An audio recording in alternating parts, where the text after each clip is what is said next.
everyone. This is Michael Neri from Elevation Real Estate. With me, as always, is Karlo Agustin from CrossCountry Mortgage.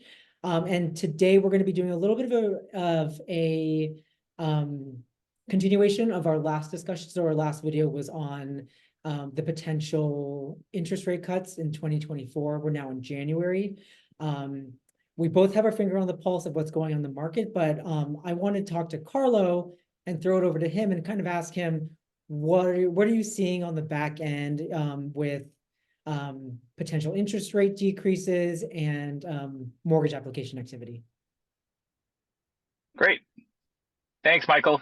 Kind of as an update to last time, I think we spoke about the news of, rate cuts coming very soon, and the market was getting very excited about the notion that inflation was coming down, and really we were expecting interest rates to start to come down.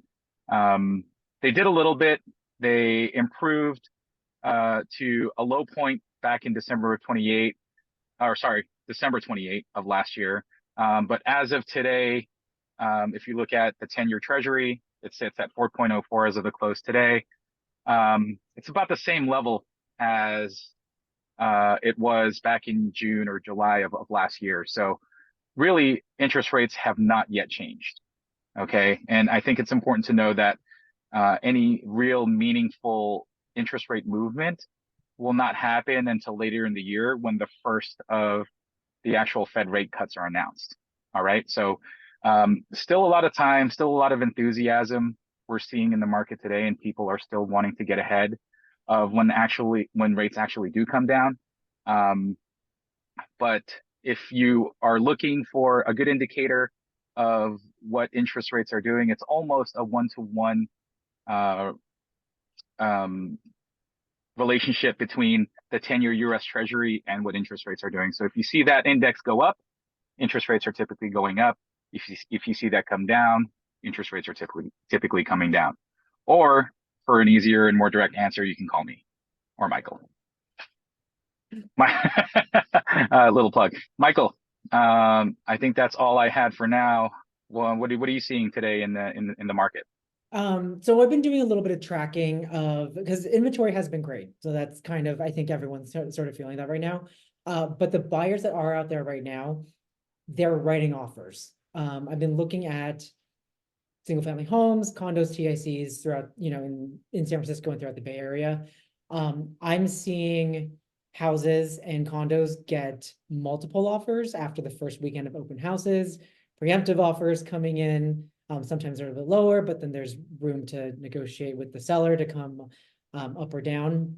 But yeah, they're overall, I think buyers are really excited about that news. And as you said earlier, they're trying to get ahead. So the buyers that are out there now know that inventory is low. Interest rates haven't really changed that much, but they expect them to go down. And so what they're trying to do is get ahead of the market before other buyers get excited, get their mortgage applications, pre-approvals in, and then have to be able to and avoid competition with them essentially later on this spring and summer. So that's what we're seeing on the front end. The issue right now is that there's not enough inventory to satisfy the demand for homes right now. And so sellers are in a little bit of a weird position right now where, the number that they can get if they sold their home isn't as good as it was in, obviously 2022, maybe even parts of 2023. But I think they'll come around a little bit. And so we're expecting, more inventory to come on. January wasn't great. Well, maybe after the long weekend in February, we'll see a little more inventory coming on. So crossing fingers that happens. And speaking of February, Yes. we have a local team in the Super Bowl this year. I'm not a betting person, but I'm going to throw it over back to Karlo and see who he thinks is going to win the Super Bowl.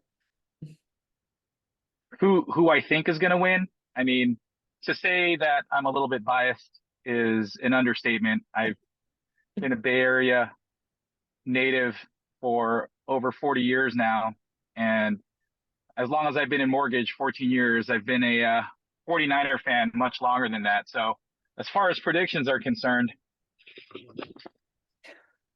how about we say the 49ers are going to win the Super Bowl by at least 2 scores? Final score, let's say 37-21 for the red and gold. 37-21. Okay, there you have it, folks. Carl's a little bit blurry, but you can make out the 49er logo. Am I On blurry? Oh, that's terrible. That's okay. On the side of the Yeah. helmet. But you heard it here first. Apparently, the 49ers are going to win the Super Bowl. So we will see you again at the end of February. Bye, everyone. Go Niners!